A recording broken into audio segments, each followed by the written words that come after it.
Our motoring tip of the week concerns ISS, and I don't mean International Space Station. I mean idle start stop. Now, some people love this system, other people hate it. I actually like it.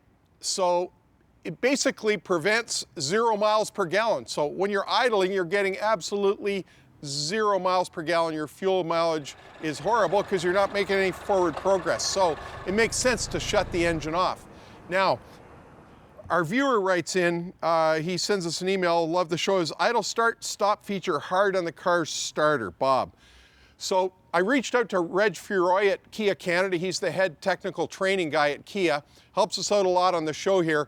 And he spoke to me just minutes ago on the phone, and he said, you know, a lot of things in the car were beefed up to accommodate this system. For example, the ring gear on the flywheel, the gear that the starter pinion meshes with is now hardened and beefier to accommodate more start-stop cycles. The starter motor itself was beefed up, made more robust.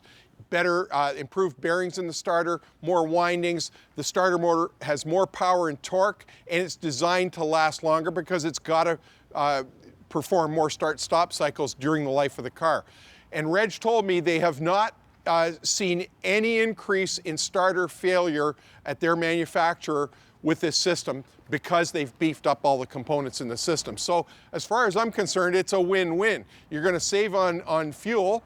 And if you're driving in an urban area, if you're driving in a city, you know how frequently you're sitting still without moving.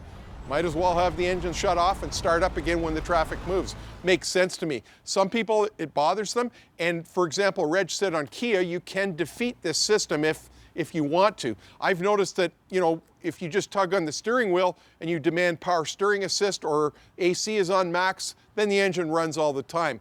But when it can efficiently shut off and save fuel, it does. Makes sense to me. That's your motoring tip of the week. So here's the question. Where were you 32 years ago? I know some of you weren't even a glint in your father's eye. As for me, well, I was in diapers, but found time to get Motoring TV off the ground. And today I like to think we've got one of the best automotive video libraries in the world. If you agree, please give us the thumbs up and also subscribe. We'd really appreciate it.